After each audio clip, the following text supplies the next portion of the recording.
Bonjour, bienvenue sur Tous en cuisine avec Seb. Aujourd'hui, nous réalisons ensemble un pain brioché au potiron.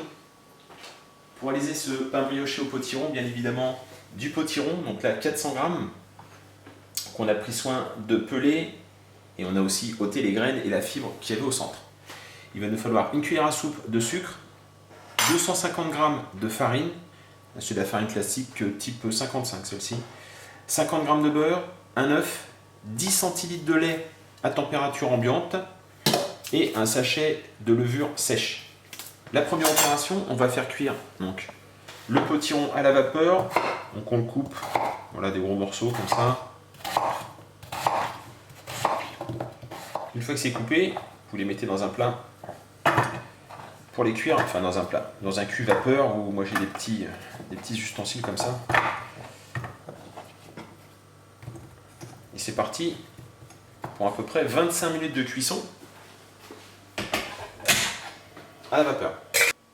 25 minutes de cuisson, on peut contrôler, c'est cuit sans problème.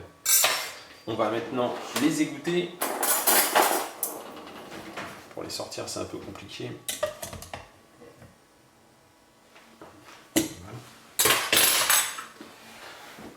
On va donc essayer de les assécher sur un linge humide. Alors, histoire de ne pas ruiner mon torchon, j'ai mis quelques petites feuilles de sopalin. On va les répartir délicatement. Voilà. On va attendre que l'humidité s'évapore. Pendant ce temps-là, on va repasser de ce côté. On va tout de suite réhydrater le sachet de levure donc dans les 10 centilitres de lait. Le potiron a refroidi, on va maintenant le mettre dans la cuve du robot. Donc on essaie vraiment d'absorber un maximum d'humidité. Le sopalin est trempé, le torchon aussi.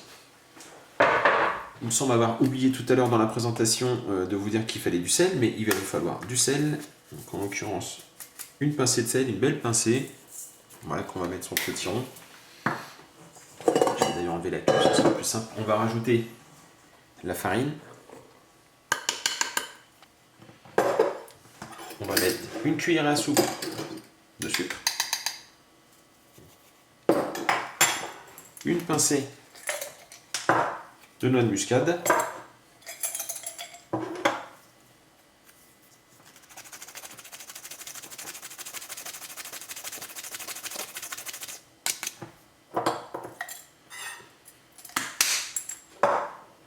on va rajouter l'œuf,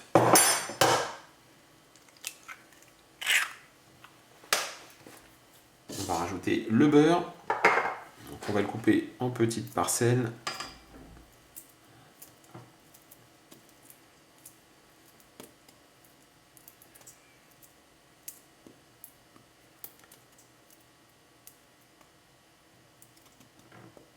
Voilà pour le beurre. Et on va rajouter donc les 10 centilitres de lait avec le sachet de levure.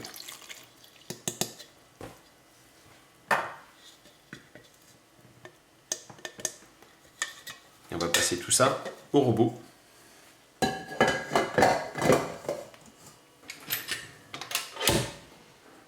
Pendant à peu près 5-10 minutes. Si votre préparation est encore un peu trop humide, pas suffisamment élastique, n'hésitez pas à rajouter un peu de farine. Donc on y va progressivement, on commence avec une cuillerée, allez, une cuillerée et demie,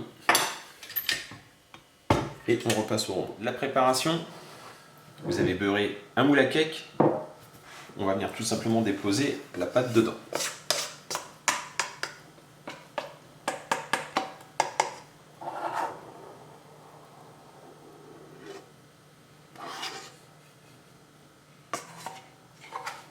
On va la laisser gonfler pendant à peu près 1 heure, 1 heure et demie, suivant la température de la pièce où vous vous situez. On va attendre que ça remplisse quasiment les bords du moule à cake avant de passer à la cuisson. C'est monté pendant à peu près là 1 heure et demie, une bonne heure et demie. On va faire une petite dorure avec du lait.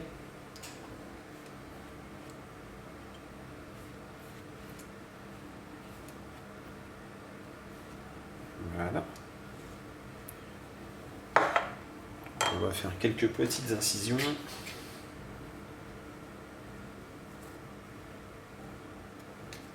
et on va le passer au four. 25 minutes dans un four à 210 degrés. 25 minutes de cuisson, je l'ai sorti du four. On va maintenant le démouler. Voilà, impeccable. On va le poser sur la grille, pardon, pour éviter que l'humidité ne vienne ramollir le bas du pain. Alors, je vais vous couper une petite part une fois qu'il aura refroidi, tout simplement. Le résultat de ce pain brioché au potiron. On va couper donc, comme je vous avais promis.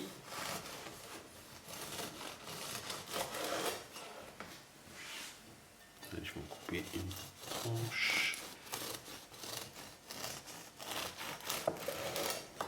Et voilà. Jolie couleur jaune orangé, hein, bien évidemment. Ça c'est impeccable avec un petit saumon fumé, ou du haddock même, avec du fromage ou tout simplement avec de la confiture aussi. J'espère que cette recette, vous allez la tester. N'hésitez pas à me laisser des commentaires, à vous abonner si vous n'y êtes pas déjà. Et moi je vous dis à très bientôt, surtout sans cuisine avec Seb. Allez, au revoir.